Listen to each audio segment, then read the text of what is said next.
una visualización un poco más amplia, y también decirles que ahora empieza, digamos, todo lo que serían los libros históricos, que es un poquito más pesado, pero nos ayuda mucho a entender la historia para luego comprender el porqué de los profetas, el porqué de los libros sapienciales, el aprender a comprender mejor los salmos, y esto obviamente en línea con la comprensión del Nuevo Testamento. ¿Sí? El Nuevo Testamento se nos va a ir abriendo una luz enorme en la comprensión de muchas cosas del Nuevo Testamento en la medida que vayamos avanzando en los libros históricos del Antiguo Testamento, ¿no? Hay una intrínseca unión entre el Antiguo y el Nuevo Testamento, y nosotros, cristianos del siglo XXI, somos un poco marcionitas, ¿no? Marción fue un hereje del primer siglo del cristianismo que le pareció que el Dios del Antiguo Testamento no era el Dios Padre de Jesucristo, sino que era un Dios de los judíos, un Dios distinto al nuestro, que ese no tenía nada que ver con nosotros y que había que quitarlo. Entonces él, quitó todo el Antiguo Testamento, y como quitó todo el Antiguo Testamento, tenía que quitar todo aquello que hacía referencia en el Nuevo Testamento al Antiguo Testamento. Y quitándolo, se quedó con unos pocos versículos del Evangelio de Lucas y con unos pocos versículos de algunas cartas de San Pablo. Es decir, no se comprende en absoluto el Nuevo Testamento si le quitamos al Antiguo. Entonces, como verán, en la medida que vayamos avanzando, van a empezarse a abrir los ojos y a decir, por eso Jesús decía eso en este Evangelio. Ahora entiendo, antes no entendía nada. Bueno, entonces, esto va a ser un poco, esperemos, con la ayuda del Espíritu Santo, la experiencia que tuvieron los discípulos de Emaús, ¿sí? Los discípulos de Emaús iban regresando a su aldea de Emaús, camino, después de que Jesús muriera. Los que no estamos situados es Lucas 24, es decir, ya al final de Lucas, en la etapa de la resurrección de Cristo. Y pues resulta que, ellos van caminando un poco decepcionados porque Jesús había muerto y él era el Mesías que ellos esperaban. Entonces, pues obviamente un Mesías que no liberó nada, que no hizo nada, que murió en la cruz. Entonces como que estaban un poquito decepcionados. Y entonces iban regresando, y en eso se les encuentra un peregrino, que era el mismo Jesucristo, pero ellos no lo reconocieron. Cuando uno está muy centrado en lo que uno quiere ver, y entonces uno reconoce a Dios que le habla por otro lado, porque uno quiere que le hable de esta manera muy concreta, y entonces Dios me está gritando, me está acompañando en el camino, pero no, es que yo no lo veo porque no me está respondiendo lo que yo quiero que me responda, ¿no? Bueno, un poquito así les pasó a los discípulos de Emaús. Estaban esperando que Jesucristo se manifestara de una manera muy concreta, y por eso no lo podían reconocer, ¿no? Entonces resulta que empieza a caminar con ellos y le pregunta, ¿qué pasa? Dice, ¿cómo? ¿Eres el único que no sabe lo que pasa? Y entonces él dice, cuéntenme, ¿no? Se hace un poquito el tontito, el que no sabe, ¿no? Se hace el despistado. Y entonces le dice, sí, que había un profeta famoso que se llamaba Jesucristo, que teníamos todas nuestras expectativas puestas en él, que él nos iba a liberar y demás. Y eso lo escucha, ¿no? Y en eso les lanza la bomba. Qué lentos y torpes son para entender las escrituras. Así se las lanza, Jesús, no nos olvidemos que es bien clarito. Y entonces dicen, ¿cómo? Y resulta que él se pone a explicarles toda la escritura. Eso dice Lucas 24, no lo digo yo. Se dice que él explica todo el Antiguo Testamento, y cómo nos hubiese gustado estar en esa clase de Biblia, ¿no? Pero bueno, todo el Antiguo Testamento les explica, y les explica las profecías.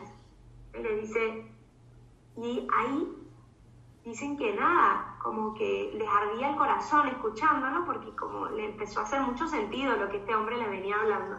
Pero solo lo reconocen que es Jesucristo. ¿En qué momento?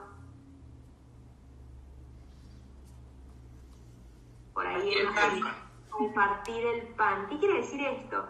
Que la Eucaristía es quien nos termina de habilitar para comprender la Escritura, ¿sí? La palabra y la Eucaristía van unidas, profundamente unidas. Entonces, esperemos que después de un tiempo de estudiar el Antiguo Testamento, los libros históricos, con el Espíritu Santo que nos va a ir guiando y la participación en la Eucaristía, se nos abran los ojos y podamos comprender mucho mejor el mensaje de salvación, ¿sí? Entonces, bueno, vamos a empezar. En el nombre del Padre, del Hijo y del Espíritu Santo. Amén. Ven, Espíritu Santo, llena los corazones de tus fieles y enciende en ellos el fuego de tu amor. Envía tu Espíritu Creador y renueva la faz de la tierra. Oh Dios, que has iluminado los corazones de tus hijos con la luz del Espíritu Santo, haznos dóciles a sus inspiraciones, para gustar siempre del bien y gozar de su consuelo. Por Cristo nuestro Señor. Amén. Amén. En nombre del Padre, del Hijo y del Espíritu Santo. Amén. Bueno, estamos en la novena de Pentecostés, así que vamos a tener una asistencia especial del Espíritu Santo que nos va a iluminar. Solo termino de decir un par de cositas que me faltaron del Deuteronomio, que estábamos haciendo toda esta, de cómo, más que del Deuteronomio, del Pentateuco entero, que como muchas cosas en el Pentateuco se nos dan a forma de preparación para que el pueblo vaya preparando su corazón para la venida de Cristo. Ya habíamos hablado de cómo los sacrificios, estábamos hablando de los sacrificios como prefiguración o preparación para el sacrificio definitivo en Cristo y en la Eucaristía. Y habíamos hablado de los holocaustos, habíamos hablado de los sacrificios por el pecado y habíamos hablado de los sacrificios de comunión. Bueno, no, hasta los sacrificios por el pecado, ¿no? Quedamos en los sacrificios de comunión. Entonces, los sacrificios de comunión preparaban al hombre para entrar en relación con Dios a partir de compartir la comida, la intimidad. De hecho, hay teólogos que explican hay dos formas genéricas, muy genéricas, de explicar con imágenes el cielo, ¿sí? Que es la comunión eterna con Dios. Y el cielo, unos, más de la corriente filosófica tomista aristotélica, ven el cielo como un momento de contemplación cara a cara con Dios, ¿sí? Que vamos a estar toda la eternidad contemplando cara a cara a Dios, y como Dios es insondable, es inefable, podemos estarlo contemplando toda la eternidad, que nunca nos vamos a cansar de contemplarlo, porque siempre habrá cosas nuevas que contemplar de él. Eso es una imagen. La otra imagen que se ha estado utilizando más recientemente para la imagen del cielo es la imagen del banquete. A mí esta imagen me fascina porque es este banquete donde estamos, sí, cara a cara con Dios, disfrutando de su presencia, pero también entre nosotros los hermanos, compartiendo la comida con Dios, ¿no? Con Dios, que es nuestro Padre, y nosotros como hermanos compartiendo la misma mesa. Entonces, el sacrificio de comunión preparaba a los hombres a entrar en esa relación con Dios. Hay que recordar y ponerse en la situación de los judíos, que en realidad tenían una relación con un Dios trascendente, inabarcable, y que ellos no se podían acercar a hablar con él. ¿Se acuerdan de que solo era Moisés que hablaba con él? Ellos no se podían acercar con él. Entonces, esta imagen de yo sentarme a la mesa con Dios y de compartir la comida, la intimidad, esto era una locura, ¿no? Realmente era un salto abismal de la comprensión que ellos tenían de Dios.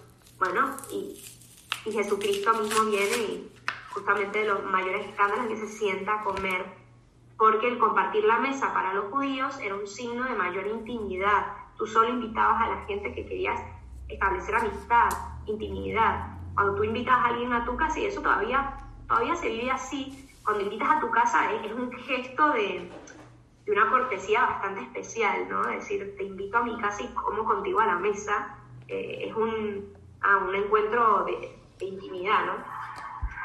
¿Qué hace consciente este sacrificio? Hace consciente de que un día llegará esa ocasión en que Dios y el hombre alcanzarán esa comunión más íntima, ¿sí?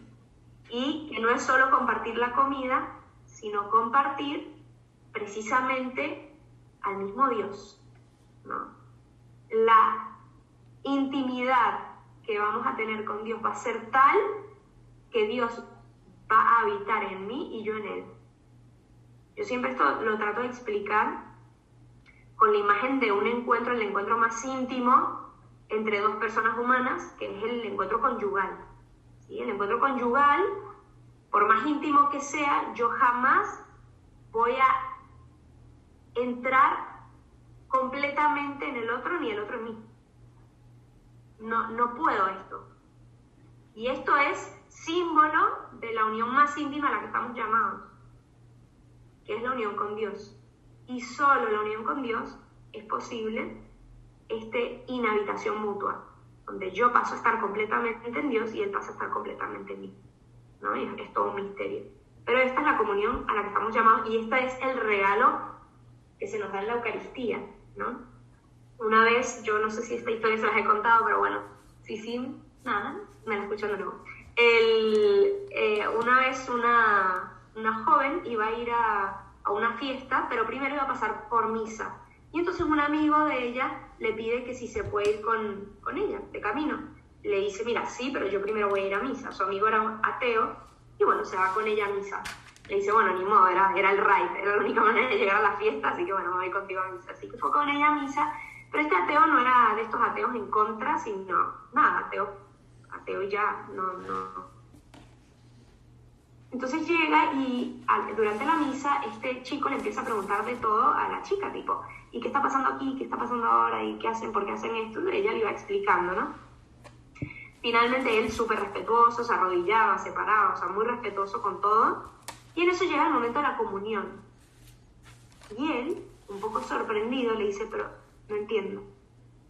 Y entonces ella le explica, le dice, pero ahora entiendo menos. ¿Pero por qué? Porque si ustedes realmente creen en esto que tú me estás diciendo, ¿cómo la gente no se está agolpando para ir a buscar la Eucaristía? No entiendo cómo hay gente que se siente y no va corriendo a recibir la Eucaristía, ¿no?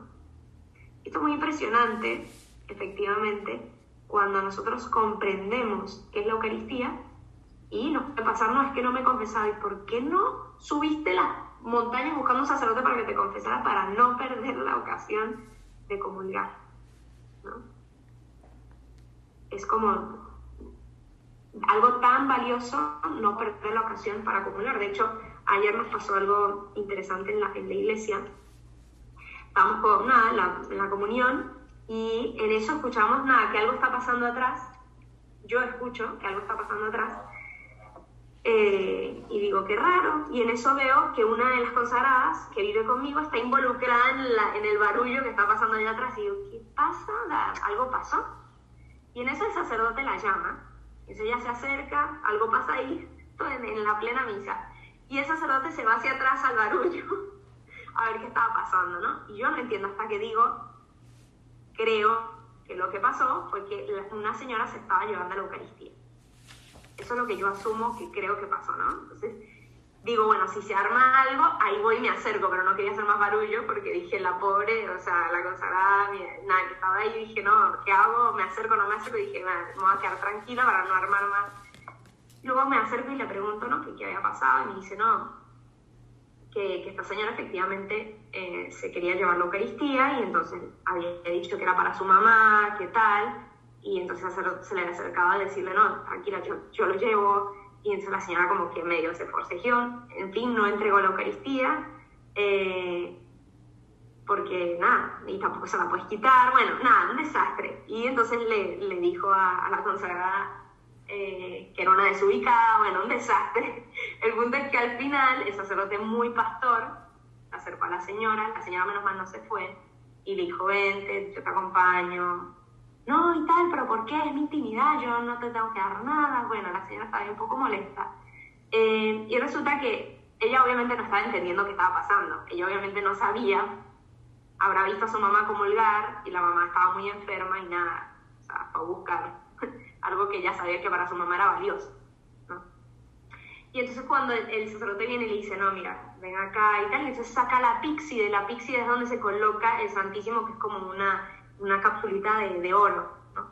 Y entonces la señora ve y dice, no, pero entonces le dice, aquí es donde tiene que ir. Y le dice, no, pero padre, eso es muy, muy valioso. Y le dice, sí, sí, precisamente, es muy valioso, pero más valioso lo que tú tenías, ¿no? Como que, como justamente ella ahí fue que comprendió que, ya va, algo valioso era aquí, justo. Entonces, como a lo que voy con esta historia es qué tan conscientes de la valía de la Eucaristía tenemos, ¿no? O sea, qué tan conscientes somos de esa valía, ¿no? Bueno, luego la ofrenda vegetal, que era también otro tipo de sacrificio que se nos explica en el Levítico, y esto prepara al pueblo también para una nueva alianza que se hará ya no con animales, sino con productos de la tierra, como son el pan y el vino, ¿sí? La ofrenda vegetal era precisamente con frutos de la tierra y no con animales. Entonces, que a su vez también la tierra pertenece a Dios y todo lo que produce también pertenece a Dios, ¿no? Otro tema es el tema de la pedagogía de Dios a través de los sacerdotes, ¿sí? Los sacerdotes en la antigua alianza ilumina cómo Dios va a preparar el sacerdocio de la nueva alianza. En primer lugar, queda claro que el sacerdocio es de Dios y se debe ejercer como Dios pide y no como el ser humano quiere. ¿Se acuerdan? Estos que intentan ofrecerle algo en el momento que Dios no le había pedido y se mueren. Bueno, como símbolo de no...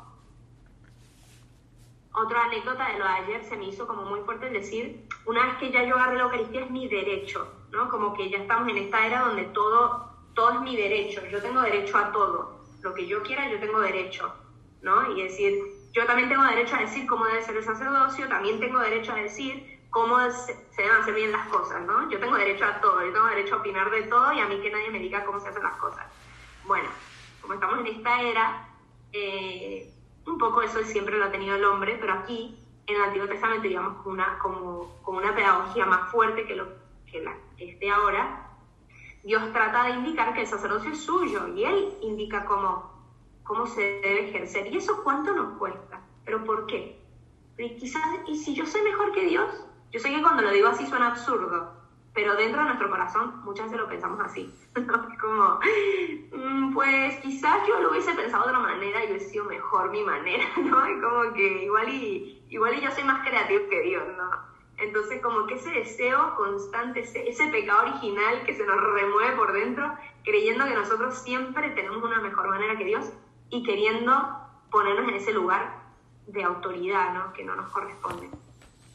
Y esto es un elemento perenne. Dios, el sacerdocio es de Dios y se debe ejercer como Dios lo pide y no como se nos ocurra a nosotros, ¿sí? Uno debe ser dócil al modo en que Dios pide que se ejerza el sacerdocio.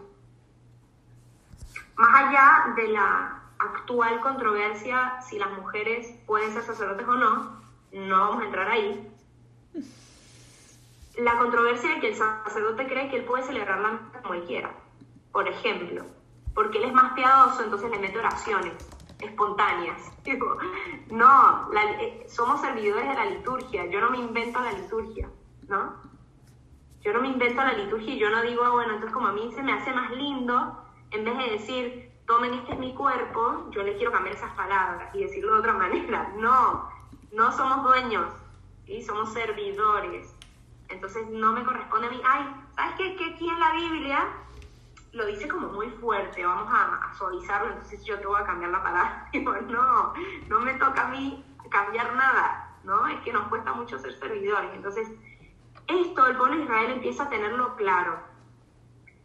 Otro aspecto, que sí es temporal, pero es interesante, es que en la antigua alianza, el que más cerca podía llegar ante la presencia de Dios era el sumo sacerdote. ¿Se acuerdan? En el Yom Kippur, que entraba ya en el Santo de los Santos, era el único que podía entrar ante la presencia de Dios. Solamente él podía y nadie más.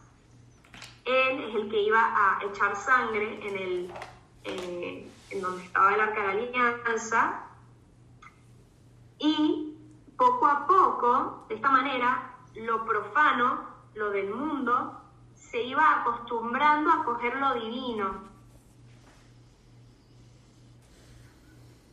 Entonces, ¿a qué voy? Esto es temporal porque ya sabemos que no solo el sacerdote se puede acercar a Dios, todos somos templo del Espíritu Santo, pero en cierta forma sí hay todavía ese respeto de decir, por ejemplo, yo sé que yo no me llevo la Eucaristía a mi casa, ¿no? Porque no es una cosa, no es un objeto cosificado que yo hago lo que quiero con eso. Entonces, ese respeto, esa reverencia hacia Dios, que si bien nosotros tenemos un Dios cercano, no podemos perder ese respeto y esa reverencia como lo podemos tener. Imagínense, yo tengo un diferente respeto a una persona mayor que a una persona de mi edad, ¿sí? A nadie irrespeto, pero tengo un cierto mayor respeto hacia un otro, ¿no? Le cedo mi asiento, le busco el agua y se la acerco, ¿no? Bueno, y muchísimo más con Dios, ¿no? Como que muchísimo más. Por eso entramos y en el momento de la comunión, de la consagración, nos ponemos de rodillas. Toda esta preparación, como vemos, del Antiguo Testamento y ahorita hablando puntualmente del Pentateuco, hará posible que el Hijo Eterno del Padre se haga hombre y se encarne, ¿sí? Creo que era Agus que nos preguntaba, ¿no? Pero como que todo esto era necesario, como que era necesario hacer todo este recorrido, todo este proceso de preparación para que Cristo se pudiese encarnar, más allá de que luego Cristo iba a dar la vida o no le iba a dar. El hombre, o sea, Dios al crearnos, nos crea seres inferiores a Dios. No somos Dios, somos a imagen y semejanza, pero no somos Dios. Para que el hombre pudiese ir trabajando esa semejanza hasta llegar a ser lo más semejante a Dios, el hombre tiene que ser cristificado durante toda su vida. De hecho, hoy, los que están haciendo la novena, hoy justo habla de esto, Espíritu Santo que nos cristifica, ¿sí? Que nos va cristificando. Y este proceso va a ser muy lento en nuestro corazón, ¿sí? Porque nosotros tenemos que descamar muchas cosas que se han venido como adhiriendo a nosotros, que Dios no nos va a arrancar así la piel y nos va a dejar en carne viva para cristificarnos. Esto se irá haciendo poco a poco, ¿no? ¿Qué pasa? El pueblo tenía que ser de a poco consciente de que Dios está en medio de ellos, ¿sí? Empieza por ahí. Pero ahora va a ser muy diferente. Con la encarnación de Cristo, Dios, hecho hombre, se va a acercar a todo lo profano para divinizarlo, sin destruirlo. En el Antiguo Testamento, si lo santo se acercaba a lo impuro, se destruía. Ahora, ¿qué pasaba antes cuando alguien tocaba a una persona impura? En el Antiguo Testamento. Quedaba impuro. Quedaba impuro. ¿Y qué pasa cuando la hemorroísa toca a Cristo?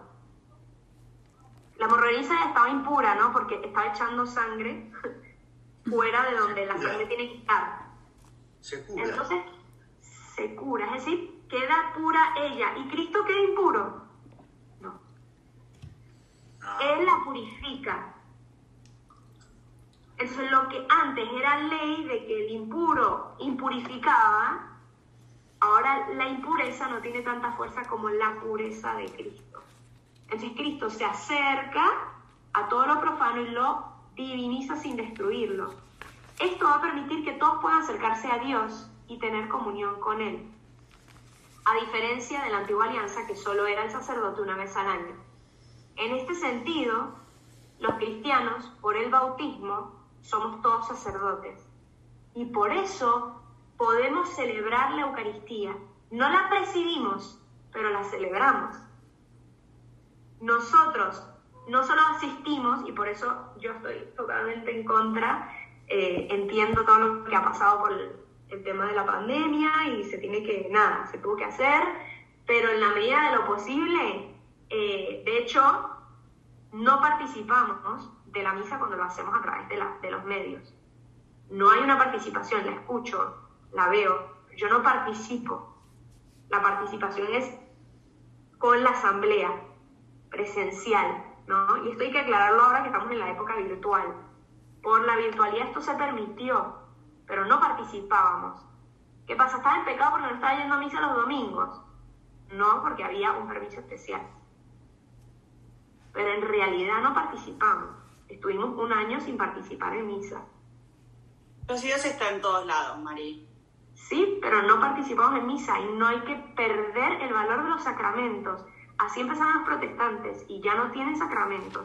¿Por qué? Porque se aguó, se licuó tanto la presencia de Dios objetiva y real en los sacramentos, que fue un regalo que Dios nos dio para decir cuál es la necesidad de confesarnos, cuál es la necesidad de, entonces compartamos el pan, pero es un pan, no está ahí la presencia de Dios.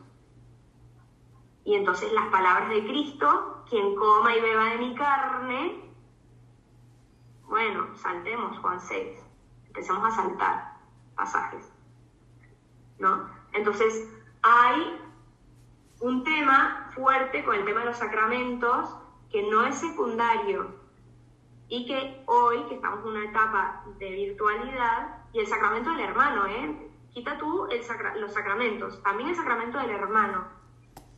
El que yo me preocupe realmente por mi hermano que está ahí en la calle. Y para eso no vale la virtualidad. La virtualidad no da para llegar al sacramento del hermano. Tiene sus límites.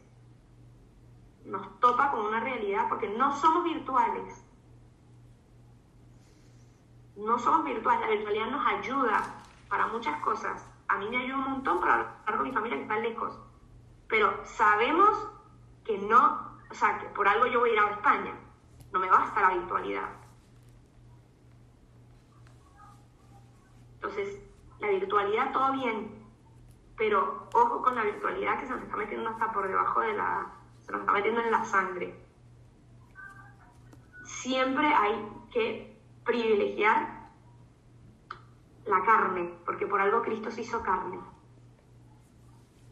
El encuentro, el vernos a los ojos, el tocarnos, el comulgar, el vernos a los ojos cuando nos damos la paz, al menos vernos a los ojos. Estamos yendo juntos a misa. ¿Puedo hacer una pregunta? Si comulgásemos en realidad, de verdad, una sola vez en la vida, ¿en realidad nos bastaría o no? Sí, no. Porque, a ver... Dios sí, seguro. O sea, Dios en nosotros, seguro. Pero nosotros, ¿para qué? Igual que la confesión, nos bastaría. De hecho, al inicio solo había una confesión en la vida. O sea, había el bautismo y una confesión. Pero esto era poco realista con la verdad del ser humano. Cuando te pones a estudiar un poco más de antropología, dices, no nos basta. Pero por nosotros, no por Dios y por su poder. Somos un pueblo olvidadizo. Así es. Y duros, ¿sí? Bueno, nosotros celebramos, entonces cada vez que entramos al templo para la Eucaristía, entramos en el Sancta Sanctorum del cielo, que es mucho más que donde entraba el Sancta Sanctorum los sacerdotes de la Antigua Alianza. Insisto, porque nosotros no solo estamos cerca de la presencia de Dios, la vemos, es que entra en nosotros. Por el bautismo podemos celebrar la Eucaristía y comulgar, recibir a Cristo, que es el mayor acto de intimidad. Todos podemos alcanzar la plenitud con Dios, recibir el cuerpo y la sangre de Cristo, y esto no lo podemos banalizar. No podemos decir que da igual, porque si nos da igual, realmente no sabemos qué es lo que está pasando ahí. Hay que seguirlo profundizando, ¿no? No estoy diciendo entonces que los que no lo tienen se condenan. No estoy diciendo eso. Estoy diciendo que para los que sí lo tenemos que saber que hay una diferencia abismal. Abismal. Y no es simplemente ir a una piñata a que te den un caramelo. un souvenir de la misa.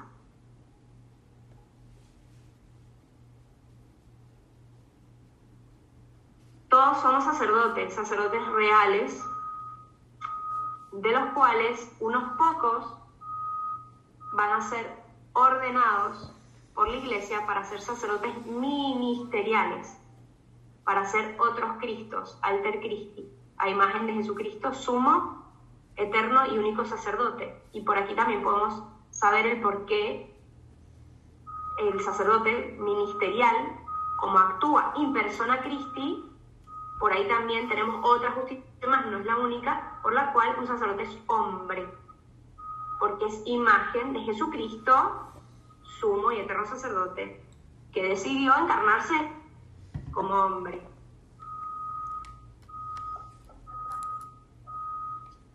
Sí.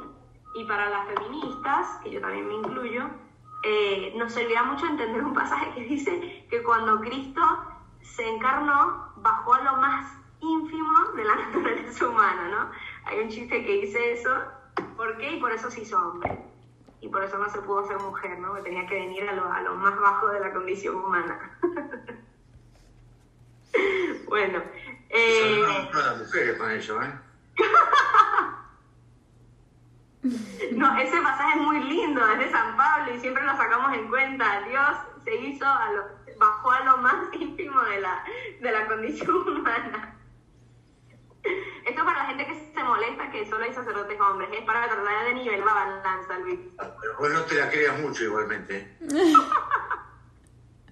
Nadie. Es para balancearla, para poner la balanza ahí a la par, para que nadie se crea menos o más. Todos somos iguales.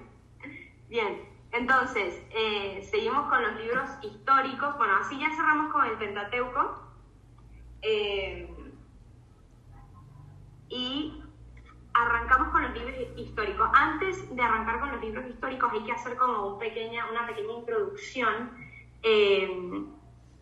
para comprender como elementos de cómo se fue construyendo la historia, ¿sí?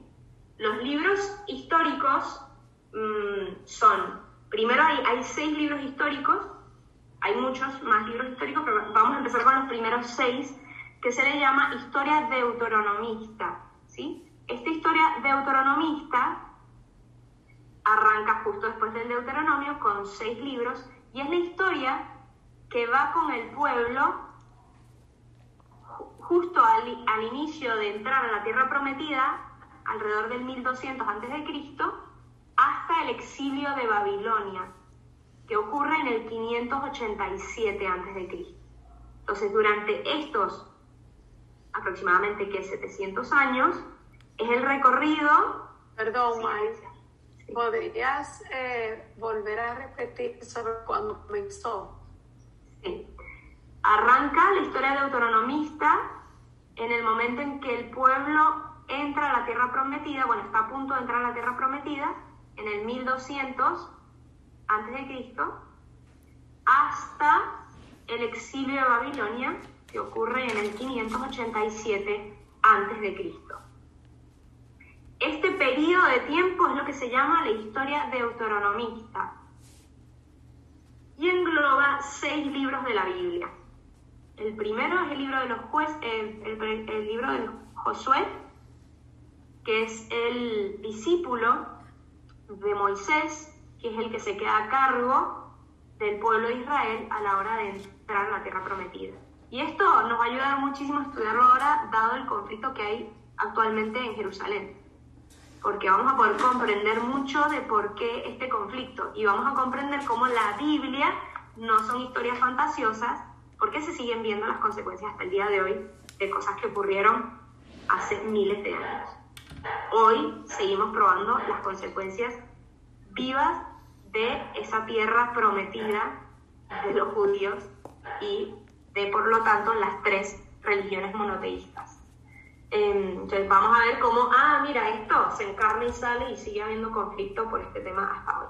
Bueno, entonces el primer libro es Josué, el segundo libro es Los Jueces, y este va a ser el orden en que probablemente se lo van a encontrar en su libro, en su Biblia. Quizás en la Biblia les va a parecer que el siguiente libro es Ruth, Pero este libro en realidad pasa a ser un libro histórico sapiencial, entonces no forma parte de estos 6 libros. ¿Sí? Ruth, aunque cronológicamente lo meten ahí, no lo vamos a ver en el conjunto de estos 6 libros. Viene luego Primera de Samuel, Segunda de Samuel, y luego Primera de Reyes y Segunda de Reyes. Son estos 6 libros los que van a incluir toda esta historia. Por lo tanto, si seguimos la misma línea de lo que yo acabo de decir, Josué va a narrar la entrada a la tierra prometida y 2 reyes va a narrar el exilio a Babilonia. ¿Sí? Entonces, la línea cronológica la sigue perfectamente estos 6 libros. Ahora sí vamos a ir en orden cronológico. Ven que no siempre, pero al menos Levítico no fue un libro cronológico, sino que era de las leyes. Bueno, ahorita sí va a ser, y Pentateuco, el Deuteronomio tampoco fue un libro, digamos, cronológico en el sentido de que no es que narró muchos años, fueron 3 discursos de Moisés antes de entrar a la tierra prometida. Pero ahora son libros históricos y va a recorrer históricamente estos 6 libros. La Iglesia siempre ha visto una unidad en estos 6 libros, ¿sí? Por eso se los agrupa con este nombre de historia deuteronomista. Ustedes van a abrir su Biblia y de repente no van a encontrar ese nombre, no van a encontrar esa división. Esta división es más teológica. Entonces, quizás si tienen una Biblia, tipo la Biblia de Jerusalén, quizás sí les va a aparecer esta explicación, pero si no, probablemente pasan del Deuteronomio a Josué sin ningún tipo de aclaración. Pero que sepan que siempre se ha visto una unidad en estos libros. Hay un autor, un teólogo, que se llama Noth, que se escribe N-O-T-H, no, esto es solo dato cultural. Noth indica que la unidad de criterios teológicos es la teoría tradicional de la retribución. De los antiguos, que veo aquí gente, ¿qué es la teoría de la retribución? ¿Alguien se acuerda?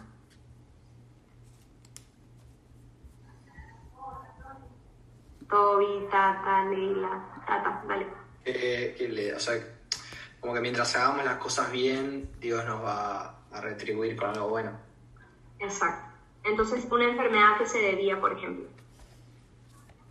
Si yo me enfermaba. Un castigo. Era algo un castigo malo. por algo. A ver. Y por algo malo que había hecho algún antecesor mío, o algo así. O yo misma, ¿sí? Algún antepasado o yo.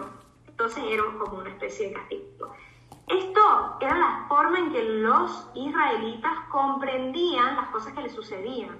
Y entonces su criterio de interpretación era la teoría de la retribución. Yo les pregunto, ¿nosotros creemos hoy, cristianos, en esto?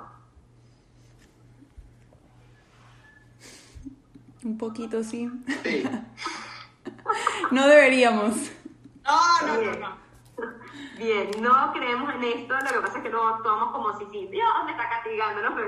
Pero efectivamente nosotros no creemos en la teoría de la retribución. Esto un poquito tiene que ver y tiene mucho sentido con las religiones antiguas, como son de repente el hinduismo, que era todo el tema del karma, ¿sí? Todo lo que tú haces en esta vida se te regresa. Solo que ellos lo creían más por destino, nosotros lo creemos, los judíos lo creían más porque era algo de Dios. Nosotros no creemos en esto, ¿sí? Lo que creemos es que si tú pecas y haces mal, pues la gente de repente te va, si tú matas a alguien, pues vas a tener a alguien que no te quiera, ¿no? Y no como castigo, sino porque tú hiciste un mal, y pues el mal tiene consecuencias en sí mismo, pero no porque Dios tipo te lo manda. En realidad el mal es como si el mal no tuviese consecuencias en sí misma, sino que Dios te lo enviara. Ellos entendían el mal, la consecuencia del mal como algo enviado por Dios, ¿sí? Es como hoy, no sé, hay más tipo cáncer de piel en zonas donde no hay la capa de ozono y Dios nos mandó ese castigo. No, es porque nuestros antecesores probablemente contaminaron y nosotros también, y la capa de ozono se destruyó, pero no como consecuencia, como consecuencia de nuestro pecado, pero no como un castigo de Dios, ¿sí? ¿Se entiende la diferencia? Pero esto era la forma en que los judíos comprendían la realidad en ese momento. ¿Por qué? Porque ellos veían que nada podía suceder fuera del designio divino de Dios. Entonces, si eso sucedía, aunque fuese consecuencia de tu propio pecado, eso era porque Dios lo había enviado. Nosotros hoy lo comprendemos con la categoría de voluntad de Dios. ¿En qué sentido? Yo ya lo he explicado 1000 veces, así que a ver si alguien se acuerda de la palabrita. Sí está dentro de la voluntad de Dios, que no sé, a mí me da cáncer de piel, pero La libertad. la libertad y otra Dios lo permite. clave, lo Permisión. permite. Muy bien, permisión, perfecto, por ahí me llegó, permisión. Dios permite, no quiere, pero lo permite. ¿Sí? ¿Por qué? Porque efectivamente Dios podría impedir que eso sucediera. ¿Y por qué no impide que suceda? Bueno, porque Él en el plan mayor sabrá por qué está mejor así, y además porque si no terminaríamos siendo unas marionetas y cada vez que la vamos a meter la pata nos detiene la pata, pues en realidad poco libres seríamos, ¿no? En realidad estaría tapando hoyo. Bien, entonces, ¿qué significa la teoría tradicional de la retribución? Que lo vamos a ver constantemente durante estos 6 libros. Vive fiel y tendrás todo lo que Dios te promete. Sé infiel a la alianza y serás maldito, ¿no? A, B, B. O sea, facilito, ¿no? El pueblo, lo vamos a ver, va a ser infiel a la alianza a lo largo de los 6 libros. Constantemente el pueblo va a ser infiel. Y esto es lo que se va a explicar finalmente en el destierro. Tipo, amigos, van a salir de la tierra prometida porque ustedes han sido infieles. Constantemente. Entonces, entramos a la tierra prometida, todo nos va bien, y recuérdense, Moisés lo repitió 1000 veces, no se les olvide que Dios fue el que los metió. ¿Y qué va a pasar? Que se les va a olvidar. Así de sencillo. Se les va a olvidar constantemente lo que Dios ha hecho por ellos. Y de repente se va a recordar y de repente se va a olvidar. La historia de nuestra vida, todos somos el pueblo de Israel, todos. Es nuestra vida. O sea, es nuestra vida. Entonces esto va a pasar constantemente hasta que finalmente, amigo, te quedaste sin la tierra prometida, ¿no? Entonces van a quedar sin la tierra prometida. Y esto va a ser el destierro. Estos libros subrayan mucho que el destierro es a causa del pecado del pueblo. Y la finalidad de estos 6 libros, de por qué aparecen en la Biblia, bueno, primero es por toda la narración histórica, pero también ver el destierro como la constatación del fracaso de Israel por incumplir la alianza. Es decir, el tema de la alianza puesto como un lugar central y darnos cuenta que al no cumplir la alianza, nada, ocurre todo lo malo ocurre ahí, ¿no? Bien, hay como esto en estudio teológico, hay muchas maneras de interpretar estos libros. Por eso si yo me voy a una universidad protestante, de repente me lo van a explicar de otra manera, ¿sí? Hay 3 tipos de teorías para explicar la finalidad de esta historia deuteronomista. Cuando digo historia deuteronomista, ¿a qué me refiero? ¿A los 6 libros? Perfecto, a los 6 libros. Los 6 libros. Entonces, siempre que diga, es como decir Pentateuco, ¿no? Pentateuco es estos 5 libros, ya sé. Bueno, historia deuteronomista son estos 6 libros, que son justo después del Pentateuco. Bien, hay teorías, estos son teorías. Hay 3 teorías. La primera es una teoría pesimista, que sería explicar la desgracia que ha vivido el pueblo.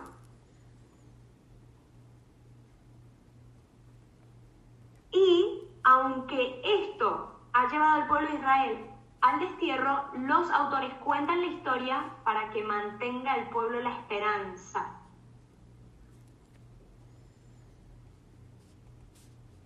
En esta historia se constata la infidelidad del pueblo y a pesar de esto está la promesa mesiánica de Dios, que la va a realizar a David en el libro de Samuel. Luego, positiva, la teoría positiva. Dios se mantiene fiel a la promesa y suscitará un Mesías, a pesar de nuestro pecado y de nuestro exilio. Es decir, la primera se centra en el pecado del pueblo. y la segunda se centra en la fidelidad de Dios. Y hay una finalidad como intermedia, una teoría intermedia, que es, habrá esperanza si el pueblo vuelve a la fidelidad de Dios y lucha por ella. Es decir, la fidelidad no es incondicional, sino que dependerá que el pueblo sea fiel. Entonces, ¿cuál sería la finalidad de la historia deuteronomista?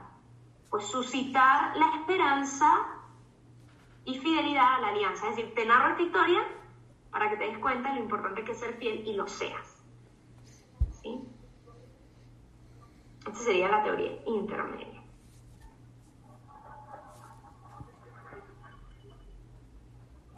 En cuanto a la historicidad, ¿no? Esto siempre nos interesa mucho. ¿Es histórico, no es histórico? ¿Narra hechos reales o no los narra?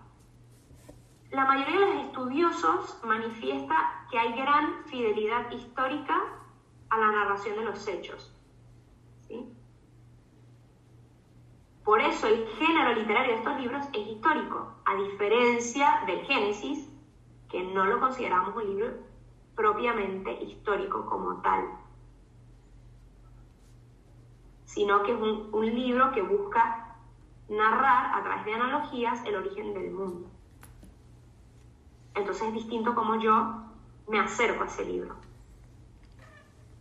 Este libro, sí se considera, estos 6 libros se consideran más históricos. Ahora, los hechos más antiguos, es decir, Josué y Jueces, los hechos que remiten al 1200 a.C., pueden contener elementos no tan ciertos.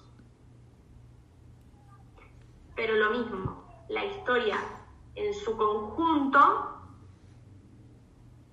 la narración básica de que el pueblo entra a la tierra prometida y la va conquistando de a poco y es infiel a la alianza, eso es lo importante al final, eso sí es histórico.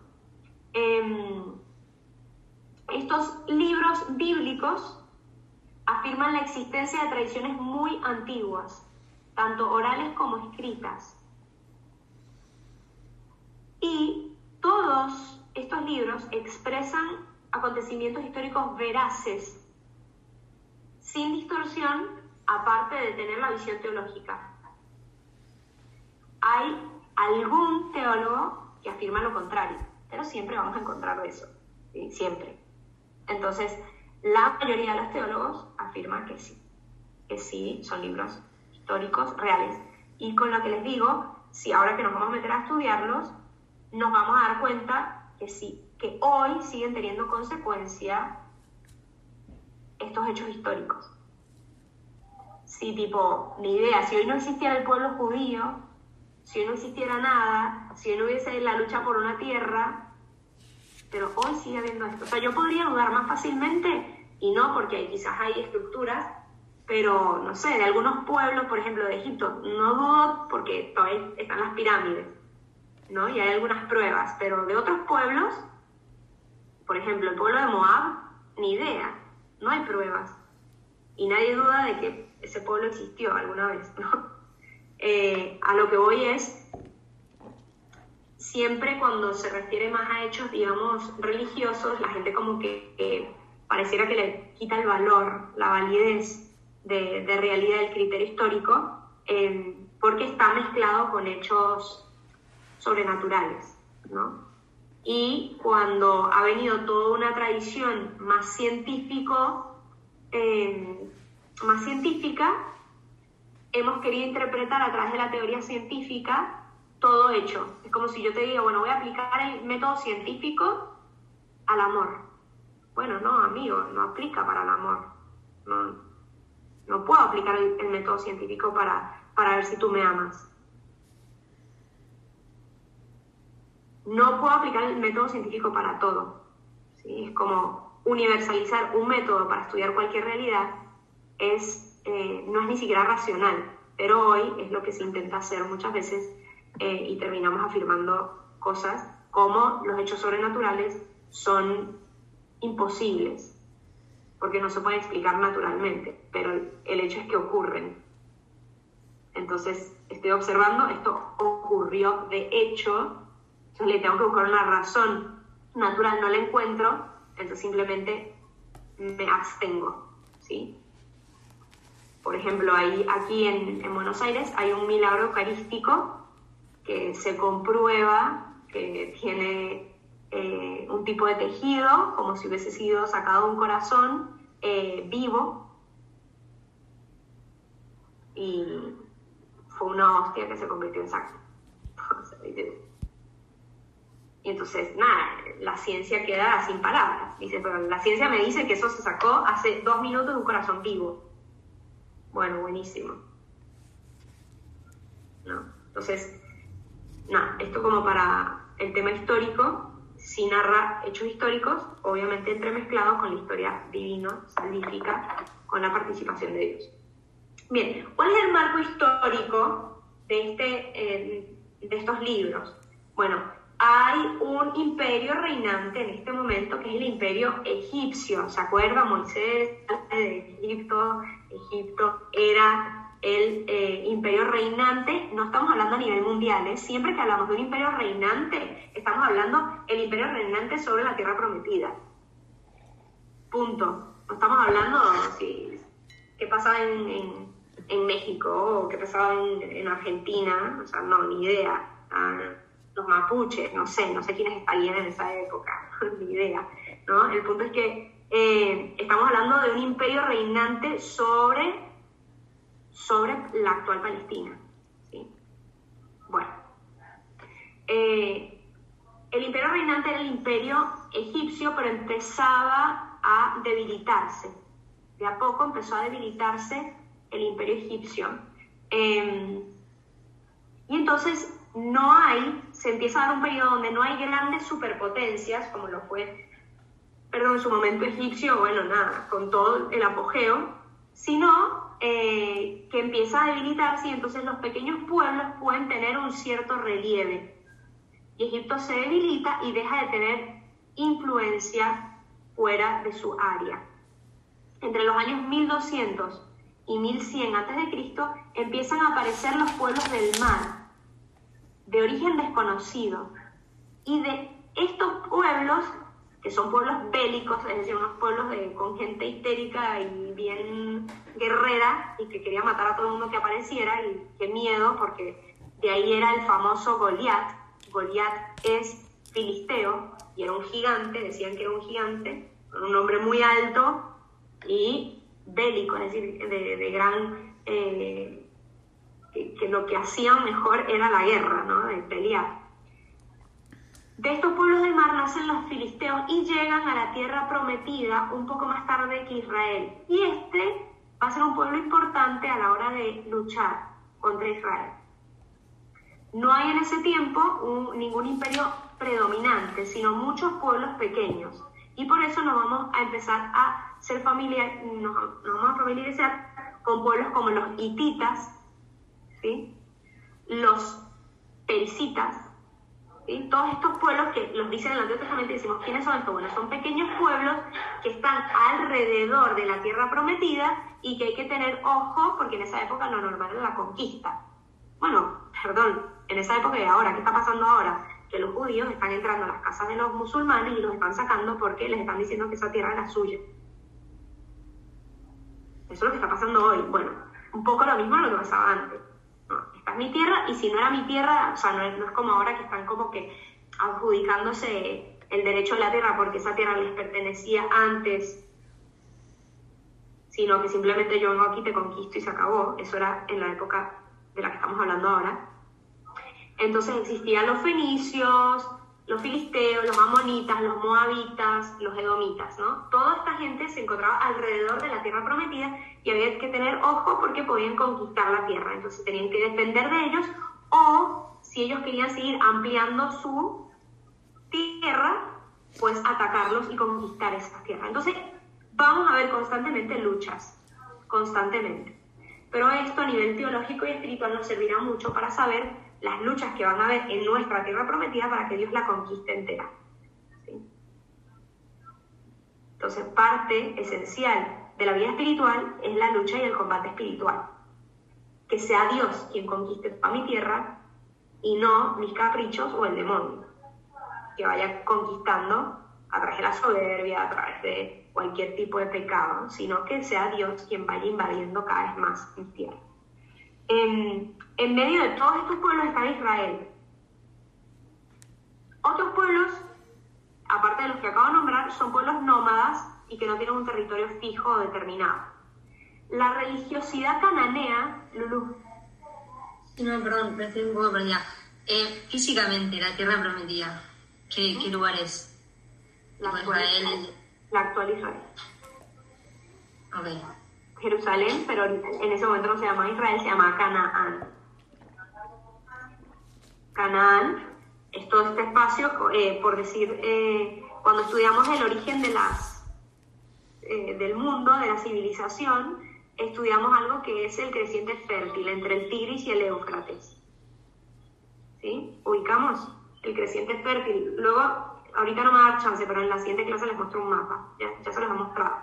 Pero que está entre Egipto, ¿no? Lo que sería África, y Asia.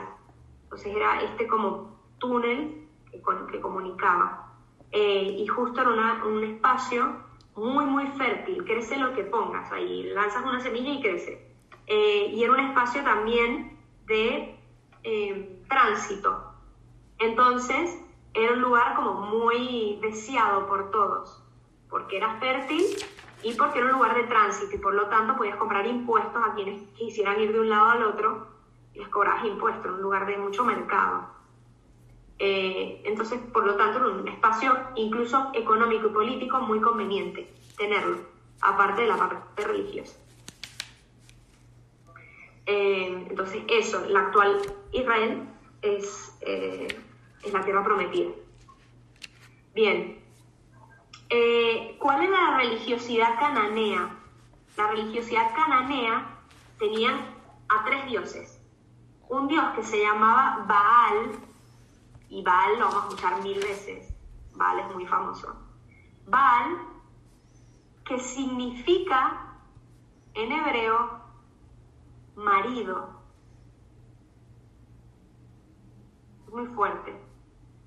Luego, otro que se llama Yam, que significa mar, ¿no? Y por eso le tenían miedo al mar, porque era como un dios que los podía tragar en cualquier momento. Y Mot, que era la muerte. Y su religiosidad estaba basada en los ciclos de la naturaleza. ¿Por qué es importante saber esto? Bueno, porque el pueblo de Israel va a entrar en un sitio donde ya hay habitantes y tienen una cierta cultura. Entonces será importante comprender, de repente cuando salgan los cananeos hablando de Baal. Tipo, ¿de qué se trata? Bueno, era el dios principal, por eso lo tenían como marido, era la relación exclusiva con ese dios. Bien, bueno, ya pusimos el marco, ya la semana que viene empezamos a ver Josué, la semana que viene no va a haber clases, porque es puente y la mayoría me imagino que estará de puente y demás. Entonces la semana que viene no hay clase, bueno, es puente aquí en Argentina. Mari, ya no es puente. Bueno, igual la gente se va a ir de puente, seamos sinceros. Si no quiero tener la clase de Biblia, sí, no quiero tener la clase de Biblia. No, yo la puedo dar, yo la puedo dar. Si están, es que ya he hecho de darla en puente y no viene la gente. Si ustedes están, yo estoy. Y bueno, preguntá si estamos todos. ¿Están para la semana que viene? Vale, bueno. Entonces estamos. Perfecto. Para mí, para mí vos no la querés dar. Eso es distinto. No, yo sí la quiero dar. No tiene nada. Se está borrando. Mari, si quiere ir ella, creo que se va ella, Ya veo. Ya te va a seguir la reunión. Esperá, ahora quédate un rato. Encantada. Bueno, la semana que viene empezamos ya con Josué y toda la entrada litúrgica a la tierra prometida. Si pueden, lean la introducción de Josué, y para la semana que viene, para que estemos un poco ubicados, por lo menos la introducción que a veces hacen las Biblias para ubicarnos en el libro. Y ya está. Entonces, cualquier pregunta, bueno, abrimos chance de preguntas hasta esta parte.